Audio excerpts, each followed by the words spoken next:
Okay. I will start. I can't hear any of you on the other side of the world, but hello from Amsterdam. What I'm going to show you today is an overview of integrated reporting. Let's go back to the beginning. As Rosalia already said, I'm currently a professor in sustainable finance and accounting at a University of Applied Sciences in the Netherlands, which is called Avans. And I also participated in the new G4 framework of the GRI, and I looked particularly at the development of the new guidelines for governance and remuneration. Below you see some of the things I have done. So 3 integrated reports for DSM and some books, unfortunately in Dutch, about sustainable business and social business. The content of the webinar this afternoon is why is there a growing need for an integrated report? And I'm going to take you through the idea what is an integrated report and when to start with it. And at the end I will show you step by step how you can move towards making an integrated report for your company.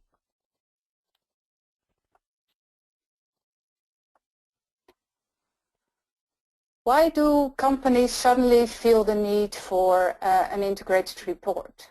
Well, there is a lot of pressure currently at companies to be more social, to be more engaged with society. And we already saw that with the growing interest in sustainability issues. But what we see is that through all sorts of scandals, all sorts of developments in society, big problems that companies, governments can't solve anymore, and companies are asked to solve them.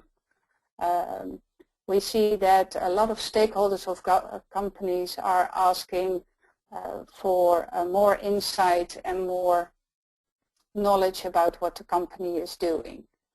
What we see as well is that institutional investors and external auditors are becoming more interested in what we call currently the non-financial side of companies, because they acknowledge that if risks are that societal risks are not only non-financial risks but have the potential to become big financial risks, as we saw with happening to a lot of companies currently. And what we see is that also governments are changing their legislation. Of course, South Africa already has a long history with integrated reporting, and the European Union is currently moving towards legislation for integrated reporting for companies that have more than 500 employees. There is also an internal necessity, a real corporate necessity to start with integrated reporting. What we see is that integrated reporting helps in developing or improving the corporate strategy. If you know what your company is doing, where your company is moving to, you can also start improving your management processes and have better control. That comes from the idea that what gets measured gets managed. And as we see that issues surrounding employee satisfaction, energy use, CO2 emissions are becoming more important to be in control of the company, we see that it's also a good idea to have internal measurements for those things to get measured and to get managed. What we see as well is that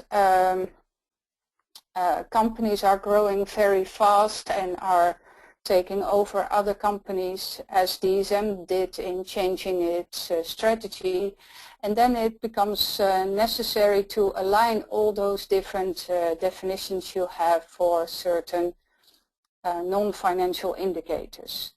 Your employee data, your environmental data all need to be aligned if you take over another company, as you do of course with financial systems. You also have to do that for sustainability and CSR performance. What we also see is that because of the development of, for example, the GRI, but also other frameworks, that we can see that there is a better measurement of social and environmental key performance indicators.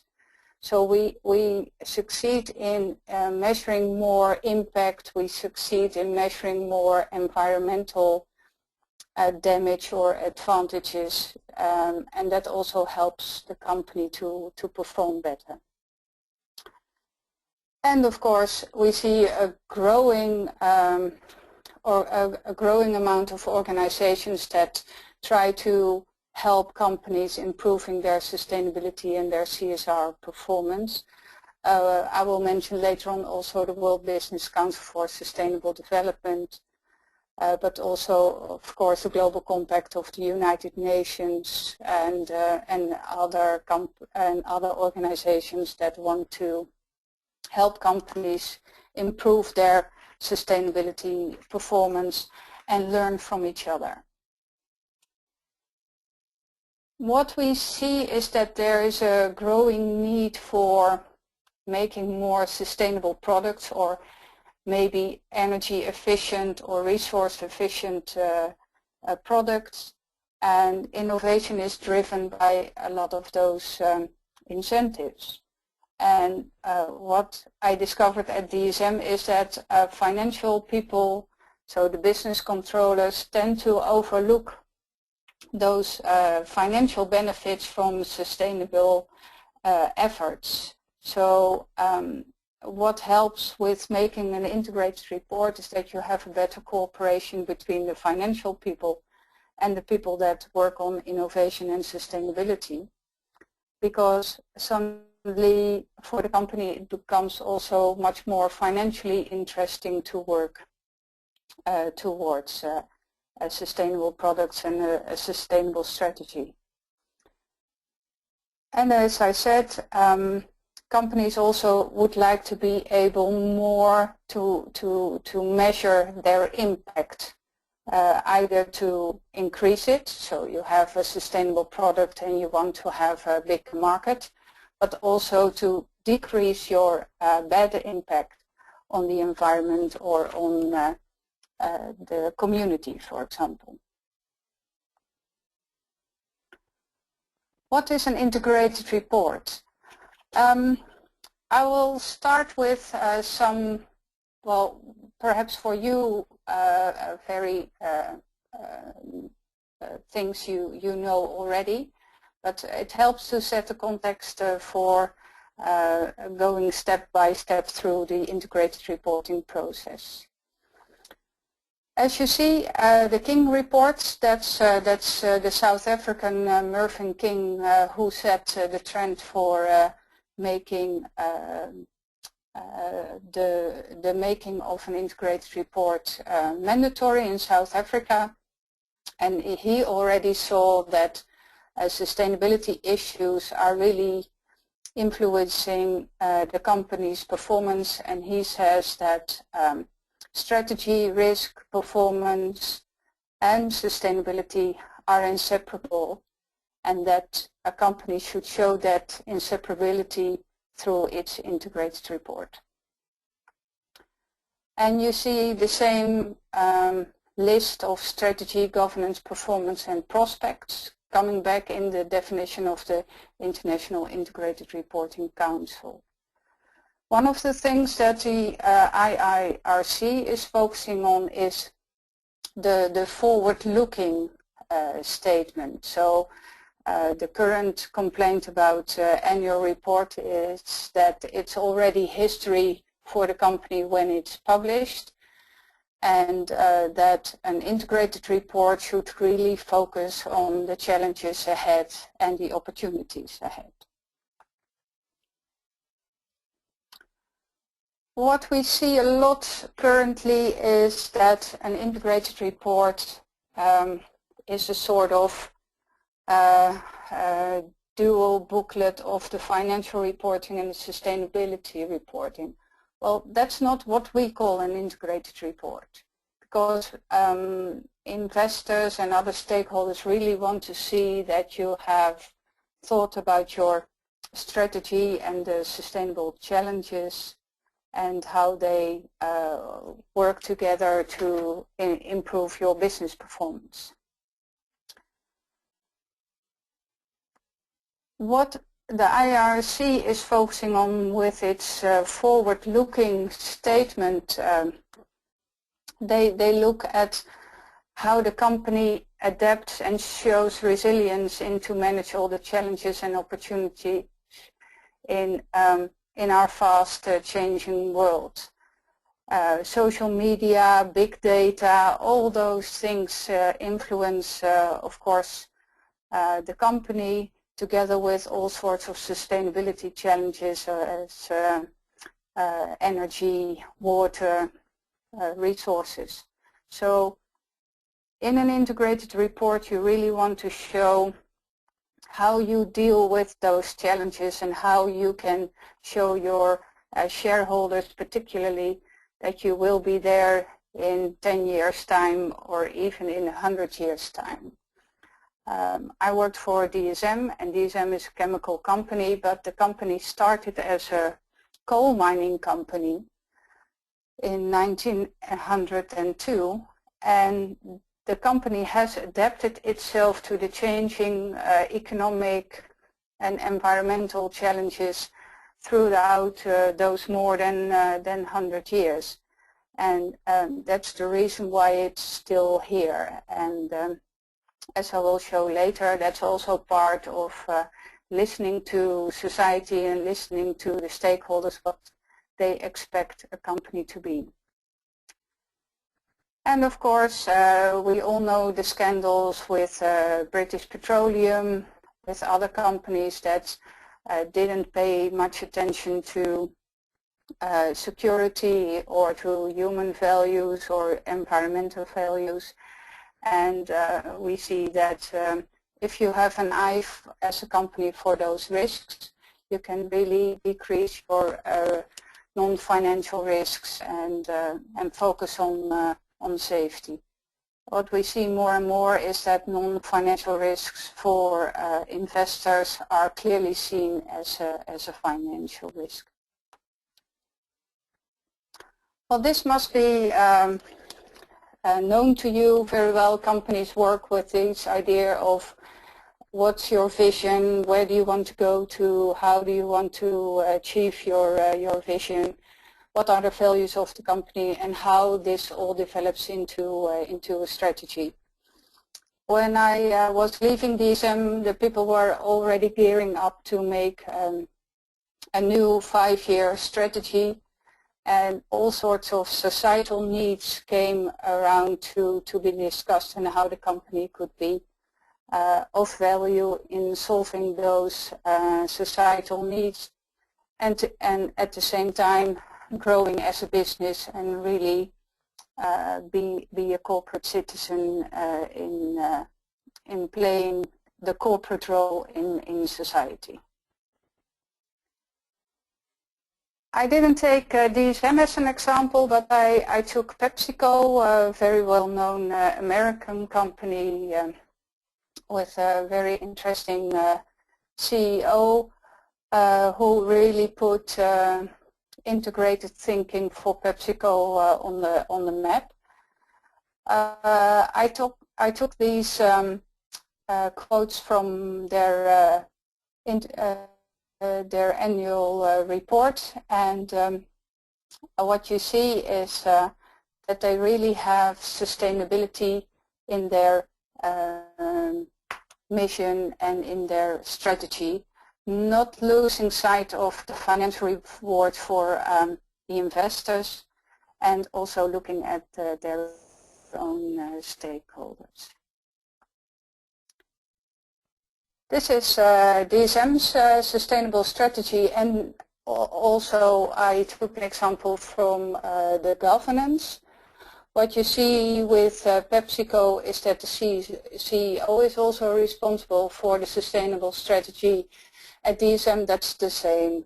Mr. Feike Siebesma is really our biggest sustainability champion, and he really drives the agenda forward, and that really helps that the CEO is involved as well.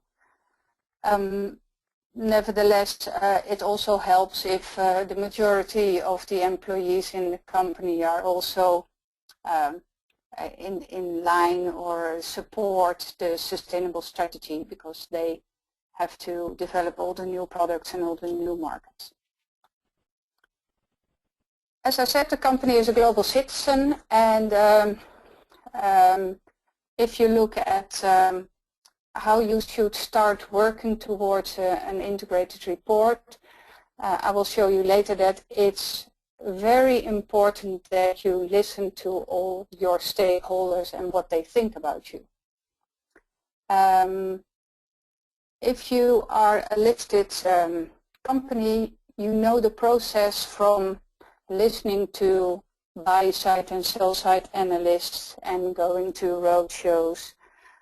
So it's nothing new, it's not different. You only have a more diverse group of people that want to have an opinion about your company and how they perceive your company. As I said, it's an integrated approach, nothing different from what you would know if you have to inform your only one group of your stakeholders, the shareholder. What we see is that especially the investors are looking at the risk side of the company, and they are looking towards non-financial risks. Well, as you know that we are challenged by a lot of changes also in the climate, but also in through social media, companies are more vulnerable to all sorts of complaints. These translate in what is called currently also by the IRC and by GRI in the term materiality.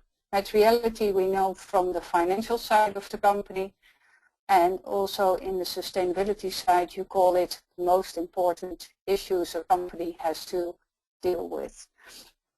And what you see is that in some annual reports you see now more non-financial risks popping up in the risk management statement. Stakeholder engagement, it sounds to many companies always very difficult. The most questions I always get is how do we know we have the right stakeholders, how do we know we talk to the right people? And I guess that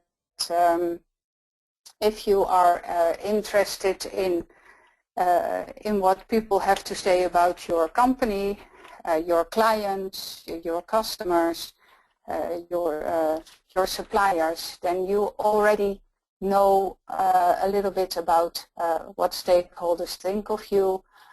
Only in relation to the GRI, in relation to the IRC framework, it is expected of you as a company to organize it in a proper way.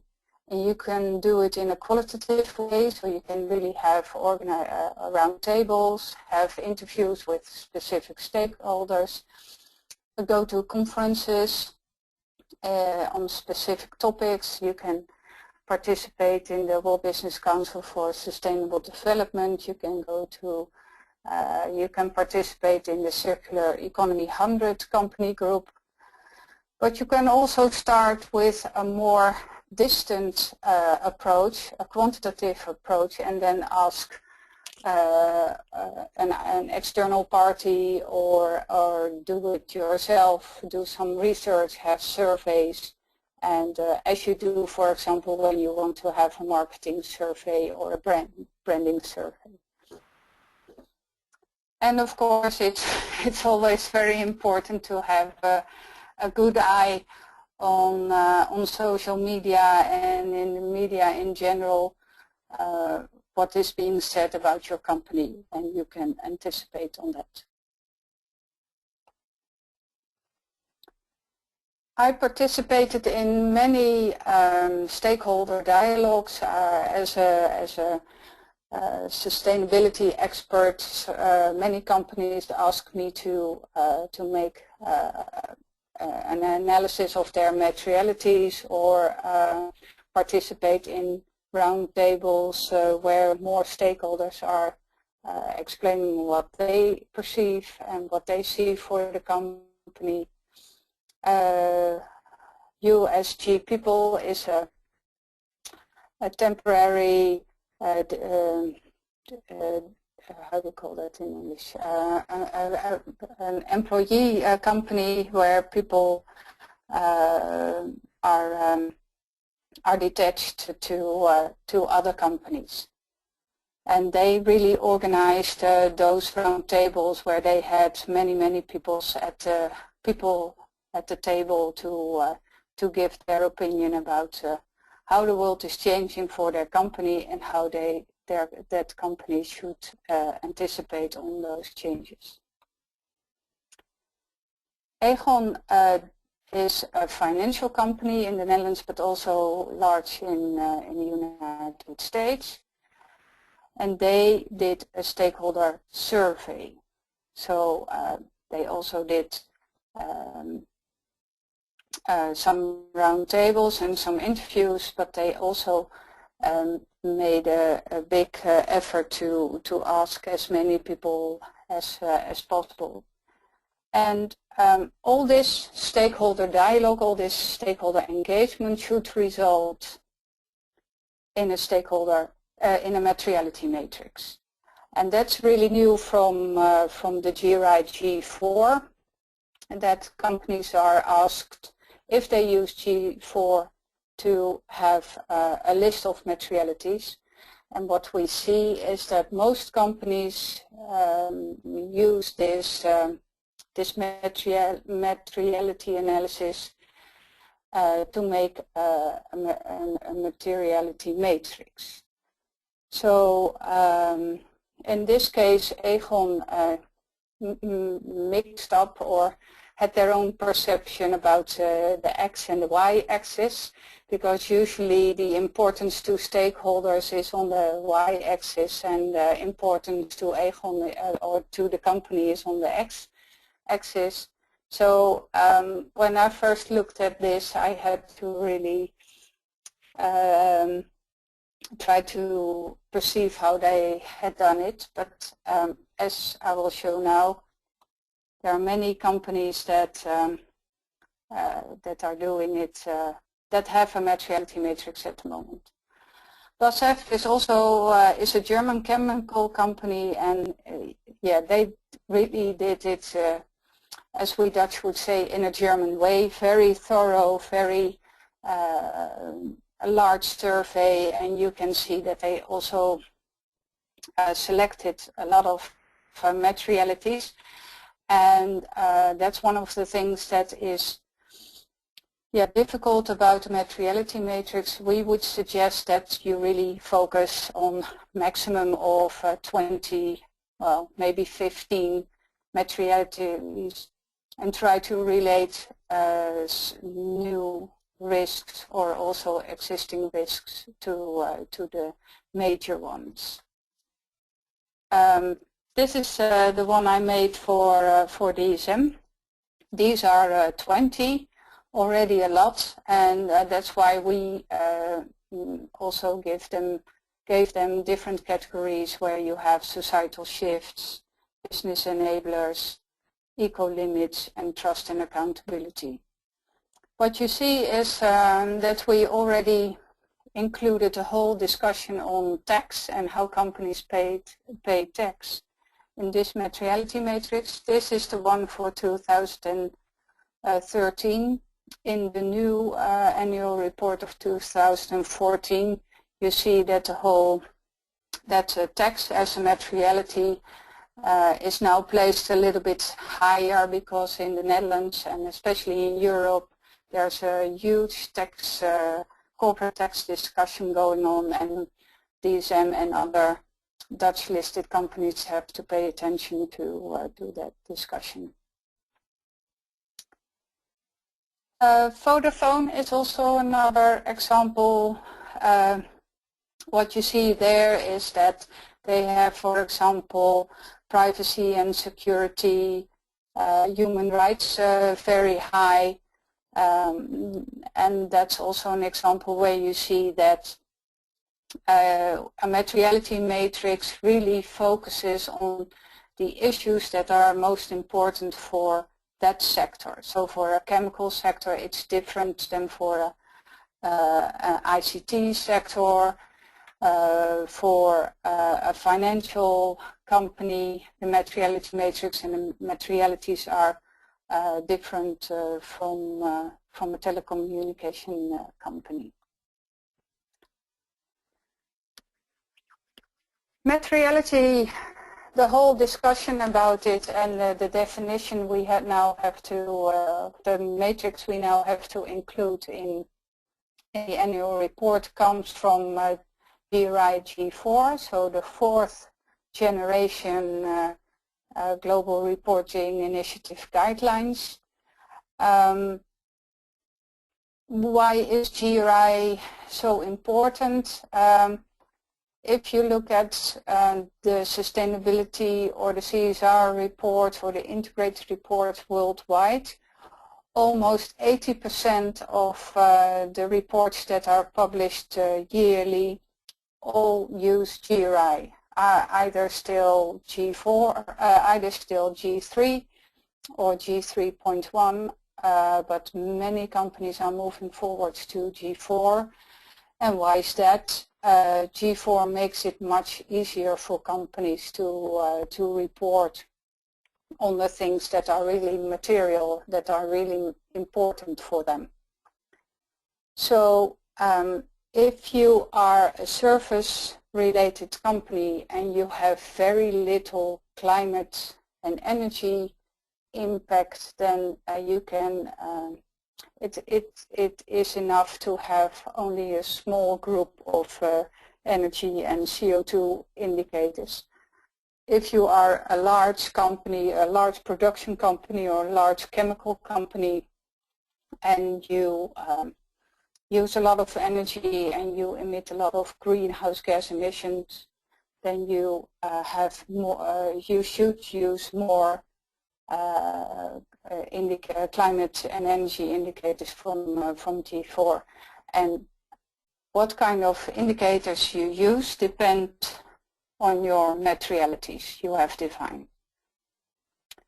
This is the new kid on the block, IIRC. Since 2011, an organization really supported by investors, institutional investors and the large audit companies, KPMG, EY, PwC, Deloitte. They are really involved in developing this framework further. And their starting point, of course, are those 6 capitals where a company can start with. Financial and manufactured capital are nothing new for companies that have not published a sustainability report or an integrated report yet. Intellectual and human capital is also not too difficult. It becomes more difficult when you look at social and relationship capital and natural capital, because the KPIs or the way you report on these issues still are under development and need to be improved. This is the thinking behind the 6 capitals. The company is in the middle.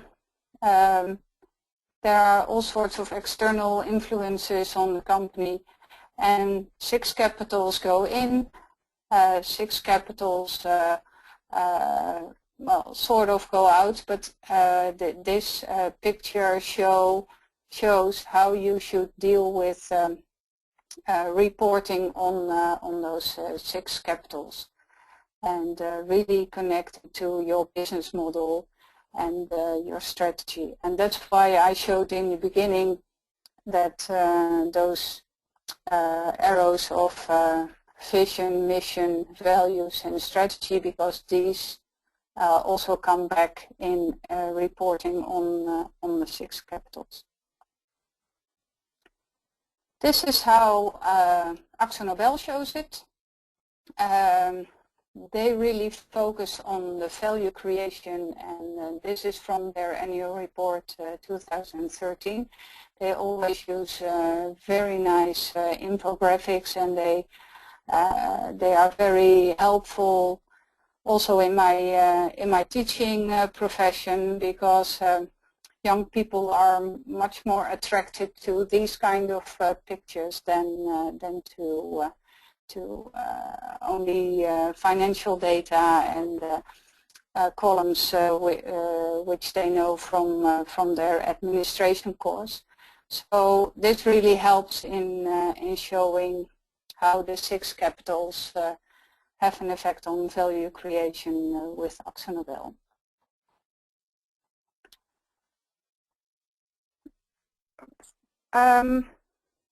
Some people see that there's a competition between GRI and IRC.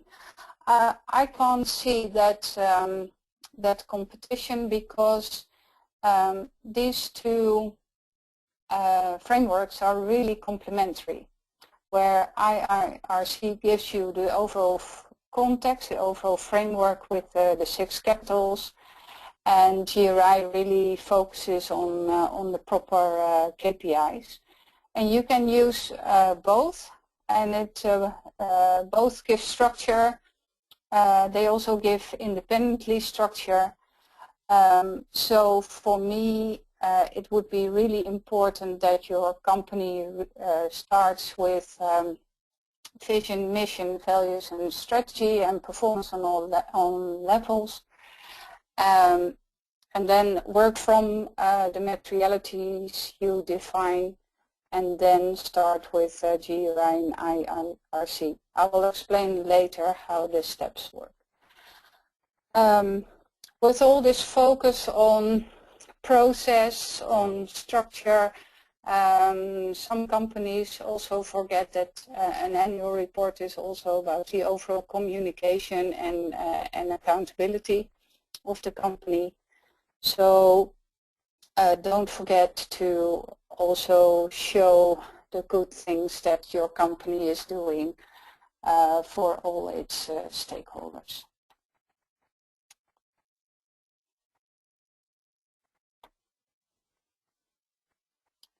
I would recommend that you only start when your company is ready. It's a huge process to start with an integrated report, especially if you want to go through all the steps.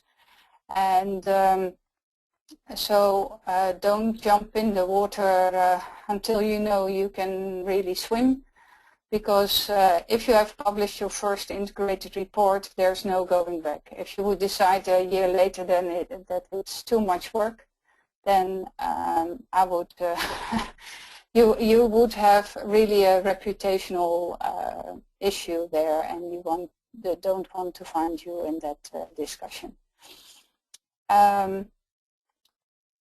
Ready means to have a clear picture what you want to achieve with your integrated report. Are your systems really up to date to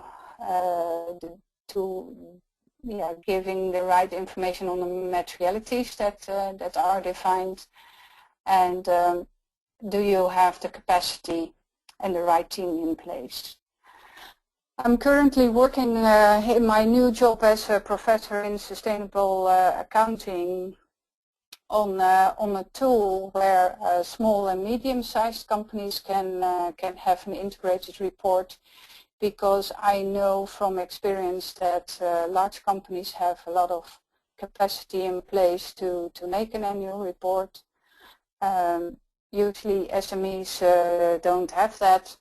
So we're trying to develop a tool, and I hope that in a few years' time we will help SMEs with also making an integrated report, because I think that if you have an integrated report as a company, your ability to be more interesting to investors, either institutional investors or private equity or venture capital or other crowdfunding initiatives, that it increases your ability to be attractive to investors. And that's why we want to help SMEs at the moment, because through the economic crisis we know that banks are a little bit reluctant to give SMEs credit, especially in Europe, but I also learned that in the United States SMEs are having trouble to get the right money. So that's why we are focusing in our research currently at SMEs, but also for large companies, being transparent in an integral way is becoming the norm, and helps to make you more attractive to investors. The last slide will be about how to make an integrated report step by step. Afterwards there's room for questions, so please save your questions, ask me anything you like about how to start, but I hope these coming slides will help you a little bit where to start. An integrated annual report is the end result of a continuous process through which the company integrates its well-defined and tailor-made environmental, human, societal and financial challenges and opportunities in its day-to-day business. That's a large sentence. What it means is that companies do their thing every day, and how you make your integrated strategy really depends on what kind of company you want to be and how you organize your company. And if you are, for example, a food producer, then you have other challenges than if you are a chemical company or when you are a telecom company. So please keep in mind what kind of company you are, where you want to be in 10 years' time, and try to think about defining your materialities and your strategy in that context. And if you have done that yourself, then involve others, people outside the company, your customers, your suppliers, government people, NGOs, to challenge how you see your own company and how they see your company and what they see as challenges. We were really, at DSM, we were really happy with all the input from the external stakeholders, because it also helped with our communication about all the things the company does. Decide if you want to use the IR1 framework.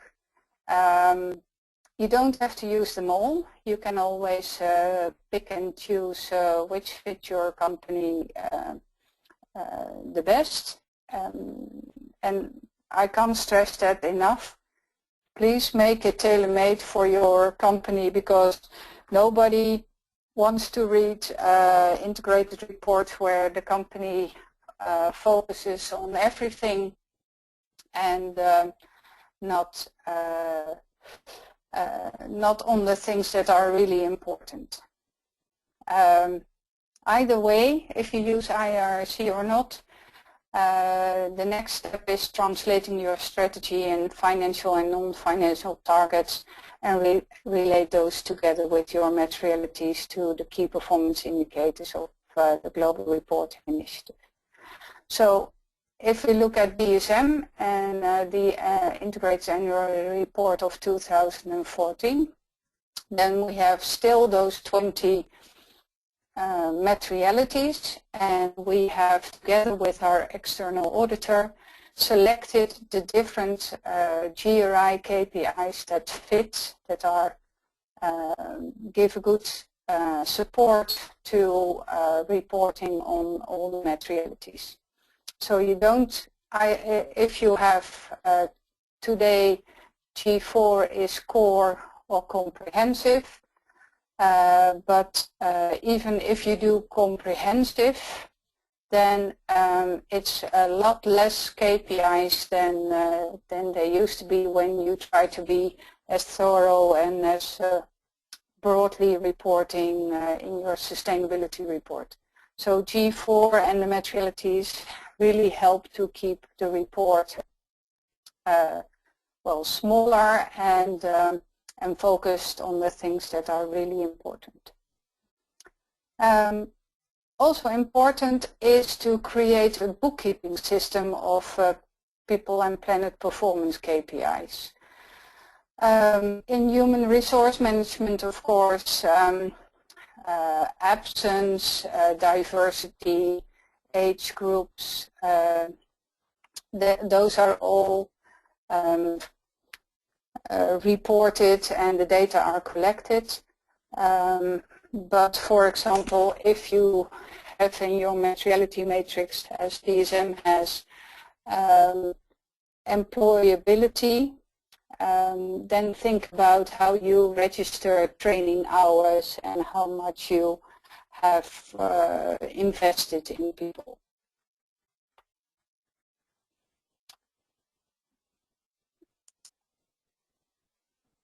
If you start with an integrated report, with the whole process of the integrated report, create a team of financial and non-financial people.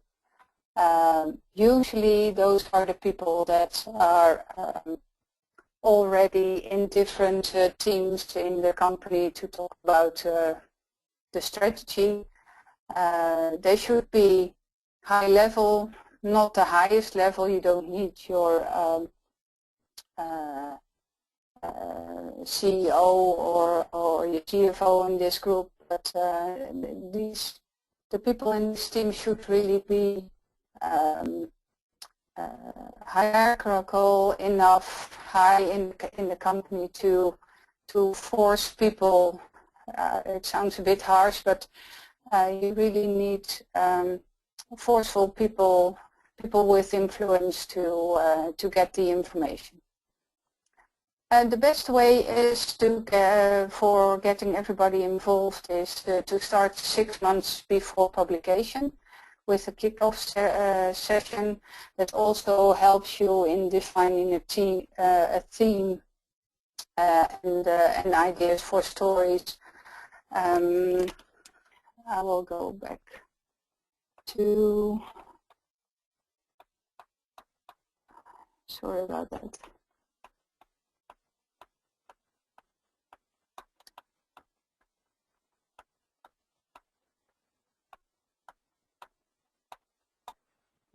Can't I do this?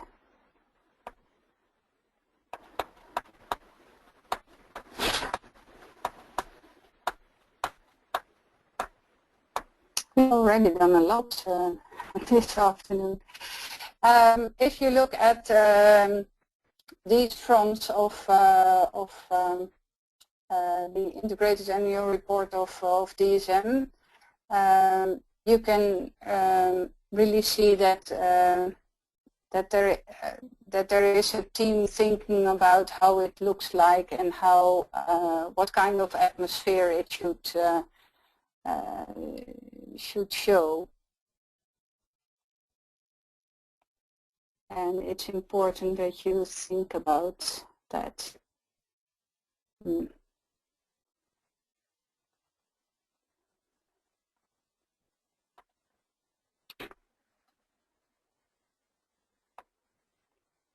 This is quicker.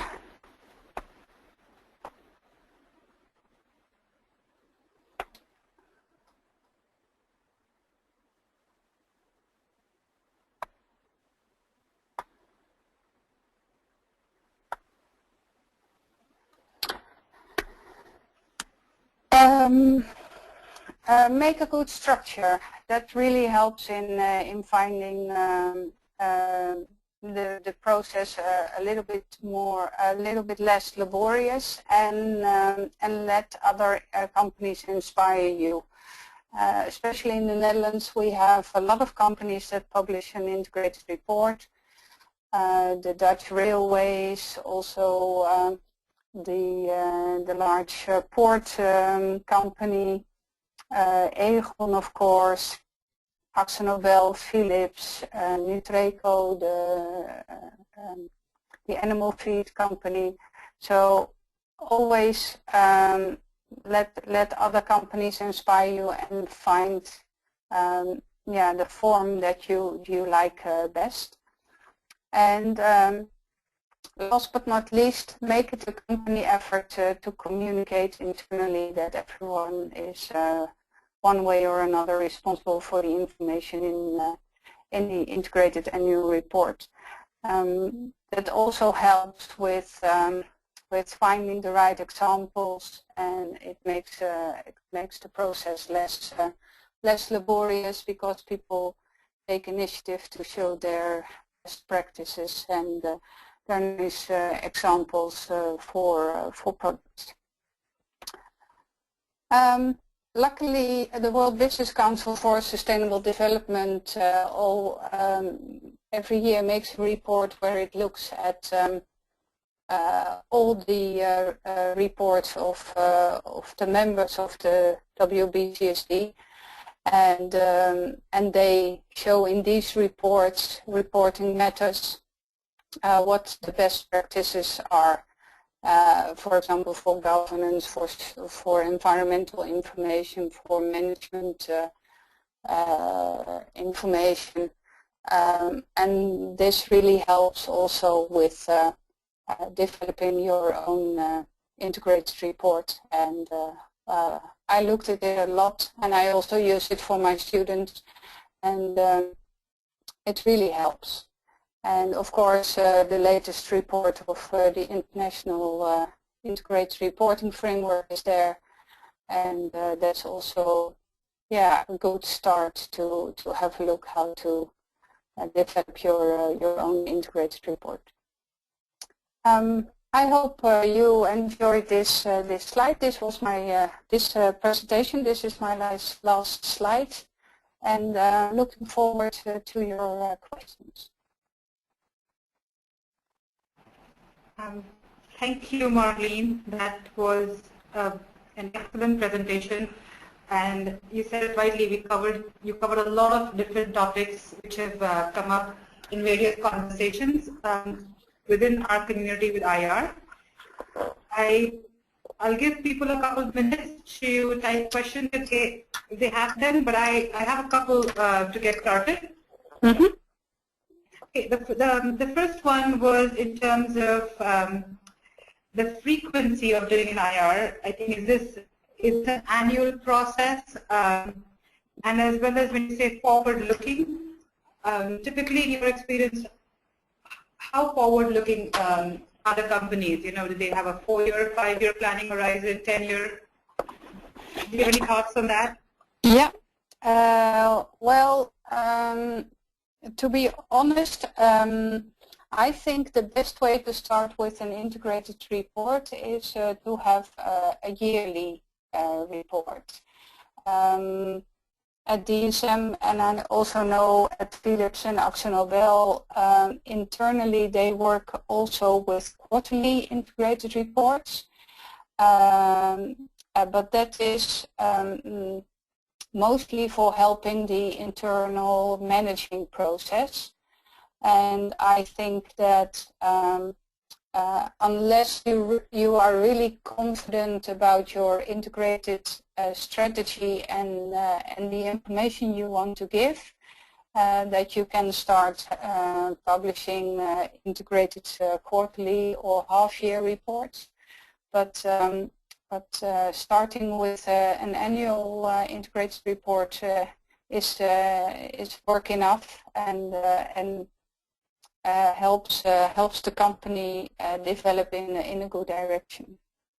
How forward-looking? Yes, that is a very good question. We have a lot of discussions currently with our American colleagues on the investor side. The problem is that if you are too forward-looking, then investors also expect that you really perform on those forward-looking statements, and that makes it really difficult, because the idea behind the idea of the process of forward-looking statements is that you inform your stakeholders that you are aware of all the challenges that you are facing. So I would use the forward-looking statements mostly for identifying things you expect that will change in your business environment, in your stakeholder environment, in the government environment. So refrain from saying we want to grow 10% in 10 years' time,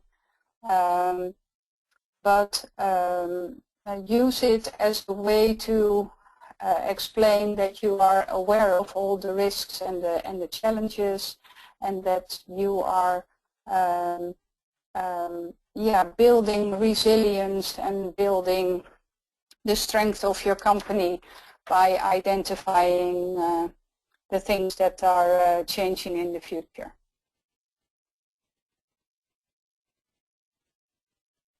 Okay. One other question we have on, if you have, you highlighted a slide which said start this process when you're ready, and what entails being ready. Is there a particular one that, is there a priority on it, or is there one particular one which is more important than the others? You have to have a team in place, or you have to have data structures in place? Any thoughts on that? Yes, ready means that at least you have your data systems in place, so that you can really connect your financial strategy and performance to the more non-financial performance and strategy issues. So and having your data framework in place also helps with defining what is really important to the company, because what we have seen in the years before us, that because there are so many stakeholders that want so much information from companies, either on water, either on biodiversity, either on human rights, that not to drown in all the information you want to collect. First decide what kind of company are you and what is important for you yourself as a company to collect as data, how you can manage your company.